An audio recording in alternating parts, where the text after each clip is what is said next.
teman-teman, coba perhatikan gambar yang ada di sebelah kanan saya dan gambar yang ada di sebelah kiri saya. Gambar yang ada di sebelah kanan saya menunjukkan pembelajaran yang berpusat pada guru atau biasa disebut dengan teacher-centered learning. Kemudian, gambar yang ada di sebelah kiri saya menunjukkan pembelajaran yang berpusat pada siswa atau biasa disebut dengan student-centered learning. Nah, kira-kira yang mana pembelajaran yang terkesan aktif?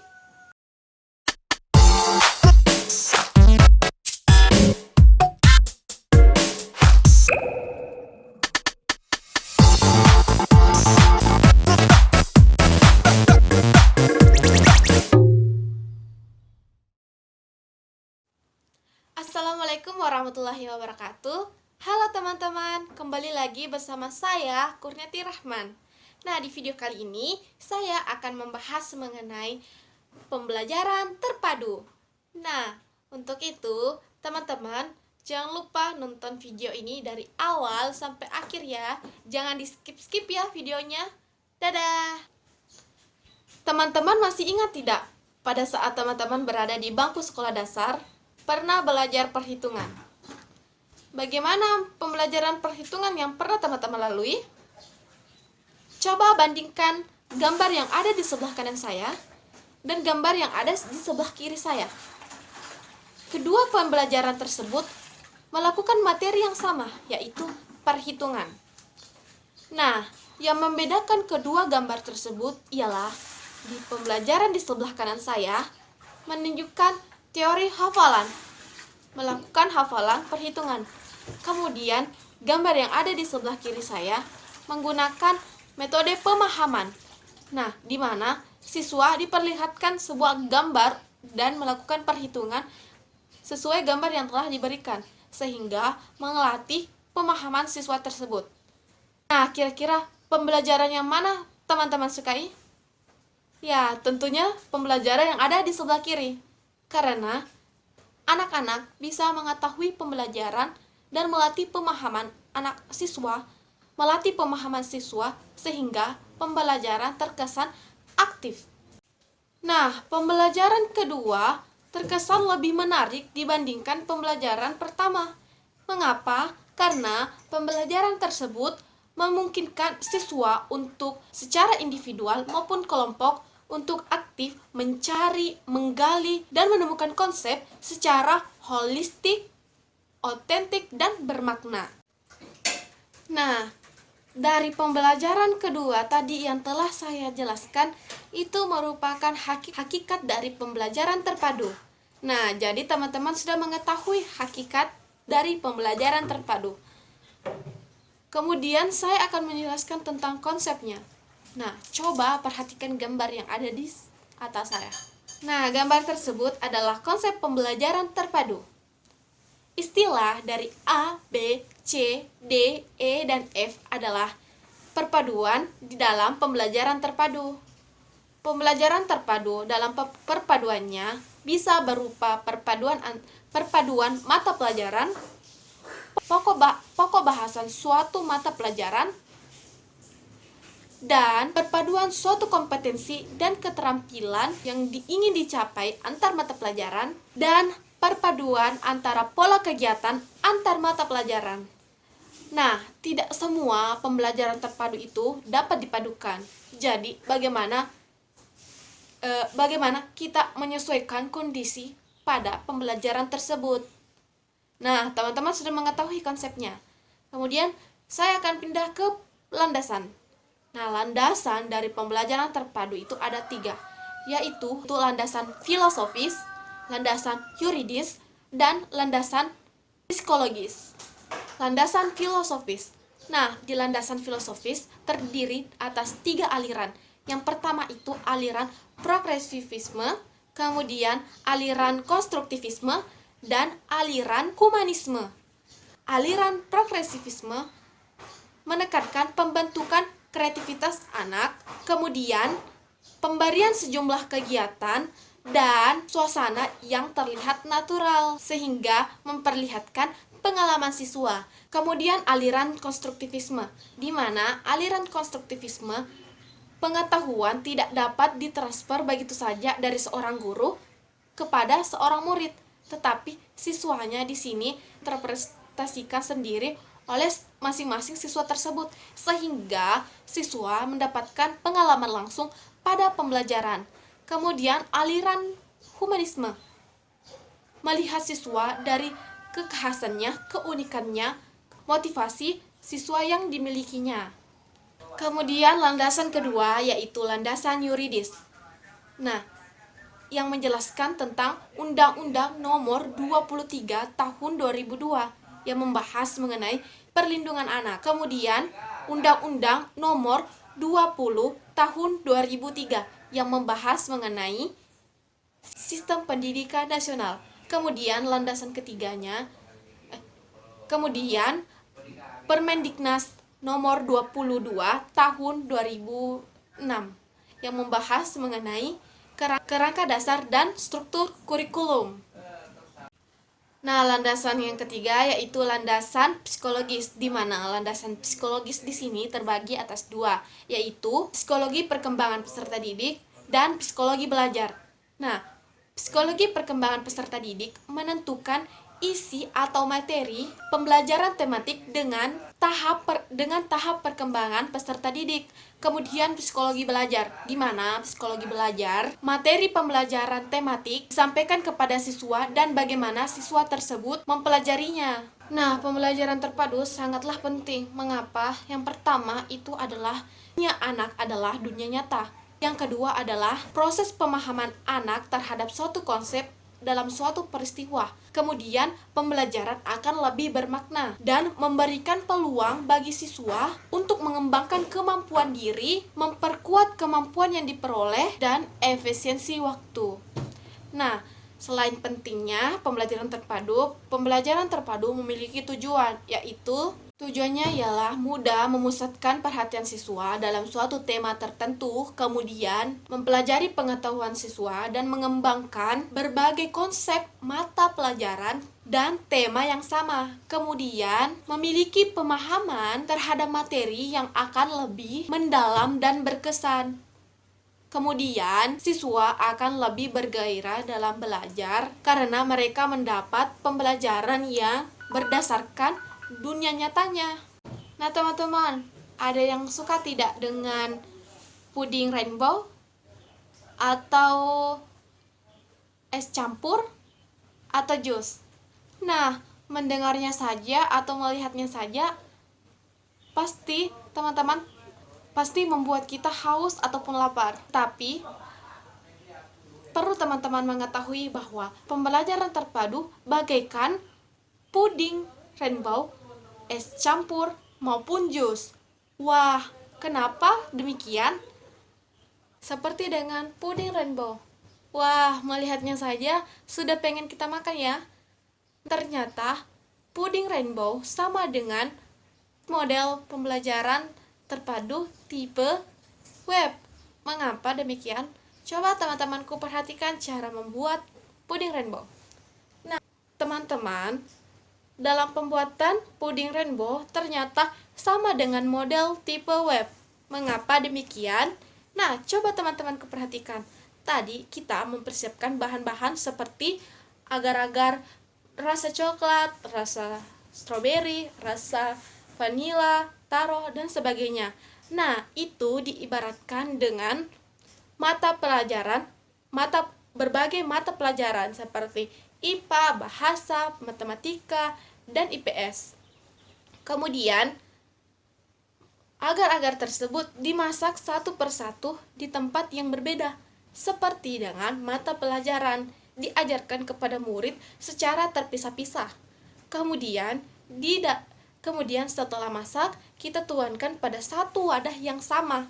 Nah, wadah tersebut diibaratkan sebagai tema, sehingga model tipe web di sini adalah satu kesatuan tema dan diajarkan pada mata pelajaran yang terpisah-pisah, sehingga pembelajaran terpadu tipe web ini dapat diimplementasikan. Nah, sampai segini teman-teman sudah tahu mengenai model web? Kemudian, model connect. Nah, model connect di sini ternyata sama dengan pembuatan es campur. Kenapa? Es campur. Saat kita membuat es campur, pasti ada bahan-bahan yang perlu disiapkan, yaitu ada agar-agar, ada kacang, ada buah-buahan. Nah, buah-buahan, kacang, agar-agar itu diibaratkan sebagai mata pelajaran yang beragam. Nah, kemudian setelah itu agar-agar, buah-buahan, kacang, dan berbagai macam bahan es campur dicampur dalam satu wadah yang sama. Nah, seperti sama dengan model cognac, yaitu berdiri sendiri dengan karakteristik yang berbeda-beda dalam satu wadah. Karena seperti halnya es campur ya teman-teman, di dalam wadah tersebut memiliki isi seperti buah-buahan, agar-agar. Nah, dia di sini berdiri sendiri, tetapi dalam satu kesatuan wadah, Kemudian, setelah itu menjadi satu kesatuan namun terfokus pada satu. Seperti halnya kita makan es campur. Nah, pada saat kita makan es campur, kita biasa mengambil buahnya dulu, atau langsung mengambil kacangnya, atau mengambil agar-agarnya. Tetapi satu fokusnya, kita memikirkan bahwa ini adalah es campur. Itu sama dengan model cognac, menjadi satu kesatuan namun terfokus pada satu. Nah, kemudian kita lanjut mengenai model ketiga, yaitu model integrate. Nah, model integrate di sini diibaratkan sebagai sebuah jus. Kenapa ya? Nah, teman-teman pasti sering minum jus kan? Sangat enak dan menyegarkan.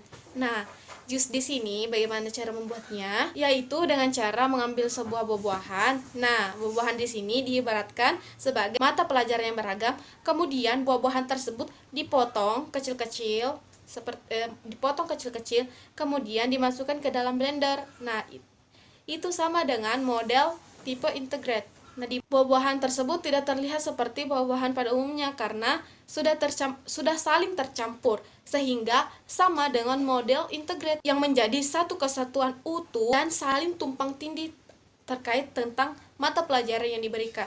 Sehingga pada saat pembelajaran model ini itu pembelajaran yang diajarkan, mata pelajarannya itu saling tumpang tindih pada saat guru menyampaikan pembelajaran. Sehingga ada IPA, ada IPS, ada bahasa, ada matematika yang diajarkan, tetapi saling tumpang tindih pada saat materi tersebut karena saling berkaitan. Nah, jadi teman-teman sudah mengetahui kan bahwa penerapan pembelajaran terpadu di SD itu sama halnya dengan jus, puding rainbow, dan es campur. Nah, ketiga model tersebut merupakan penerapan pembelajaran terpadu di sekolah dasar, yaitu model cognac, model integrate, dan model web. Nah, selain ketiga model tersebut, ada beberapa model dalam pembelajaran terpadu menurut Robin Fogarty. Yang pertama itu ada fragmented, yang kedua ada cognac seperti yang telah saya jelaskan tadi, yang ketiga ada nest, yang keempat ada sequence, yang kelima ada shared, yang keenam ada web, yang ketujuh ada threaded, yang kedelapan ada integrate, yang kesembilan immersive, dan yang kesepuluh adalah jaringan. Nah, dari 10 tadi telah saya jelaskan bahwa cognac, web, dan integrate. Nah, sisanya ada 7 ya. Nah, saya pertama-tama menjelaskan tentang fragment. Seperti pada gambar di samping saya ini, terdiri dari pokok bahasan 1, pokok bahasan 2, pokok bahasan 3, dan pokok bahasan 4. Nah, model fragmented adalah model terpisah. Kenapa? Karena model tersebut adalah model terpadu dalam satu bidang mata pelajaran, dalam satu bidang ilmu atau materi. Nah, pembelajaran terpadu yang menggabungkan antara pokok bahasan dalam satu bidang ilmu dan atau menggabungkan antar mata pelajaran dalam satu program dengan penyampaian secara terpisah-pisah dan sistematis. Jadi, begitulah model fragmented yang ada pokok bahasan 1, pokok bahasan 2, pokok bahasan 3, dan pokok bahasan keempat. Makanya sudah mengerti. Model selanjutnya adalah model nest, di mana model nest di sini biasa dikatakan dengan model sarang. Kenapa ya dikatakan model sarang? Apakah seperti sarang burung? Nah, coba teman-teman perhatikan gambar yang ada di sini. Nah, di sini adalah contoh model nest, di mana pembelajaran bahasa Inggris yang ada di paling luar adalah linguistic skill-nya. Kemudian, yang di tengahnya itu adalah writing. Di bundaran selanjutnya itu ada speaking. Selanjutnya ada reading-nya. Kemudian ada speaking-nya. Dan yang di luar adalah language skill-nya. Nah, seperti itu. Guru tetap memberikan mata pelajaran secara terpisah-pisah, tapi pada setiap model pembelajaran, pada setiap mata pelajaran yang terpisah tersebut sudah ada target-target multi keterampilan yang ditetapkan dalam tujuan pembelajaran, yaitu model sequence. Model sequence biasa dikatakan dengan model urutan. Kenapa urutan ya? Apakah diurutkan? Nah, model sequence ini adalah model pembelajaran yang terdiri atas dua mata pelajaran.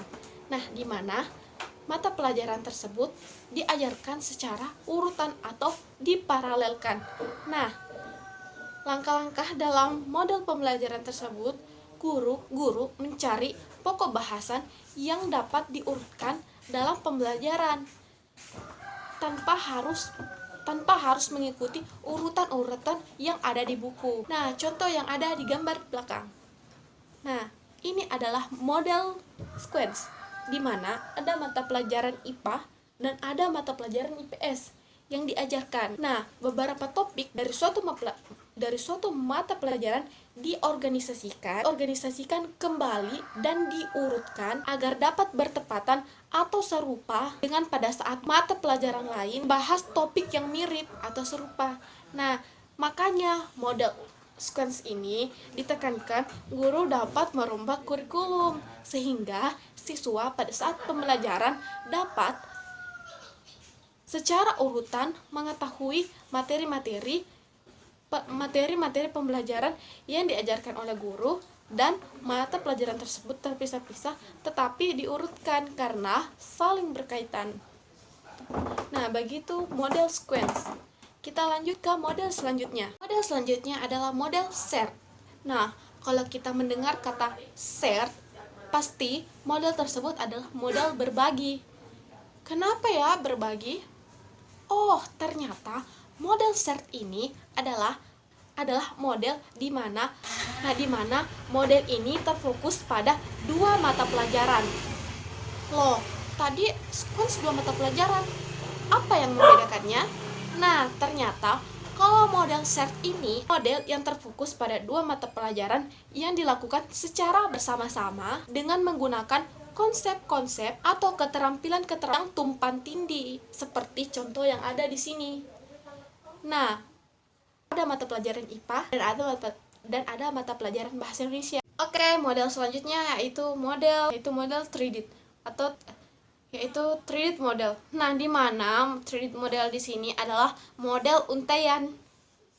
Kalau kita membahas tentang untaian, seperti halnya dengan besi yang diuntai seperti satu persatu.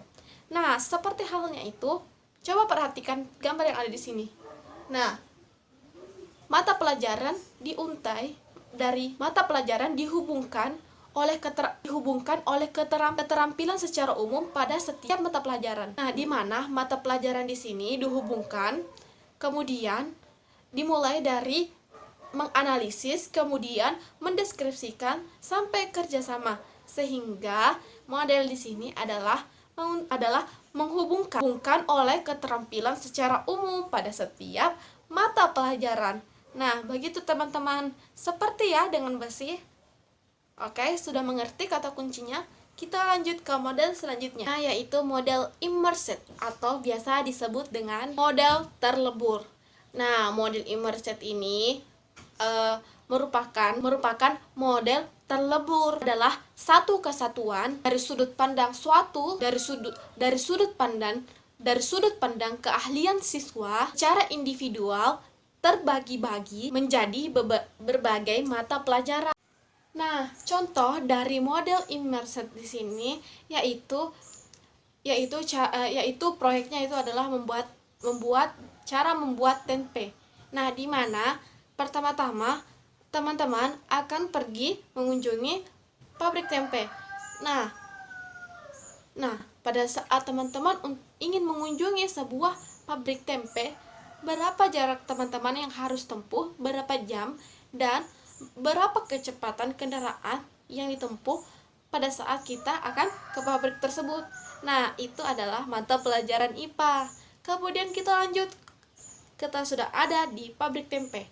Nah, kita lihat pada saat kita berada di sana, kita melihat berbagai macam karyawan-karyawan dari pabrik tempe tersebut. Nah, karyawan tersebut pada saat membuat tempe saling melakukan kerjasama dan gotong royong. Nah, itu telah masuk pembelajaran PKN. Kemudian kita lihat pada saat proses pembuatan tempe terdapat langkah-langkah, sehingga teman-teman dapat menuliskan langkah-langkah dalam pembuatan tempe tersebut. Nah, itu termasuk pembelajaran bahasa Indonesia. Kemudian kita lanjut. Nah, pada saat membuat tempe ada beberapa hal yang harus teman-teman perhatikan, yaitu takarannya. Nah, berapa banyak yang dibutuhkan ragi, berapa banyak dibutuhkan kedelai dalam pembuatan tempe.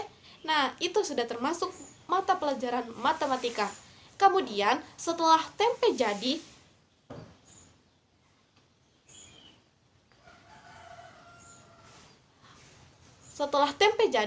maka langkah selanjutnya itu adalah memasarkan. Terjadilah proses antara jual beli antara konsumen dengan produsen, sehingga itu termasuk mata pelajaran IPS. Nah, seperti itu teman-teman contoh dari model immersive. Nah, beda kan dengan model web? Nah, di mana model immersive di sini yaitu menekankan project based learning. Nah, menumbuhkan minat belajar siswa dari berbagai mata pelajaran yang satu kesatuan pokok bahasan. Seperti itu teman-teman. Oke, kita lanjut ke model terakhir, yaitu model network atau jaringan. Nah, di mana model ini para siswa akan menyaring seluruh topik yang dipelajarinya melalui kacamata pengalaman mereka dan membangun hubungan internal atau ke dalam yang akan membantu mereka menciptakan jaringan-jaringan kerjasama di antara para ahli yang sesuai dengan bidangnya. Nah, model network ini di mana siswa akan mencari sumber-sumber dalam materi yang akan diajarkan. Kemudian, semua siswa akan menyampaikan materi-materi yang telah ia ketahui dan diperoleh oleh sumber-sumber yang ia dapat, mau melalui jaringan ataupun narasumber, hingga mereka dapat menciptakan kerjasama di antara para ahli yang sesuai dengan bidangnya. Jadi, anak-anak dapat mempelajari materi yang akan diajarkan secara bermakna karena mereka sendiri yang mencari sumber-sumber mata pelajaran, kemudian sumber-sumber materi, dan mengajarkannya kepada teman-temannya sehingga pembelajaran dapat terlaksana. Seperti itu model jaringan. Nah, itulah tadi pembelajaran kita hari ini tentang pembelajaran terpadu. Jadi, teman-temanku harus memahami materi-materi yang telah tadi saya sampaikan. Tapi, apabila ada materi yang telah saya sampaikan, ada kesalahan yang telah saya sampaikan, jangan lupa untuk teman-teman komen di bawah, sehingga saya tambah semangat untuk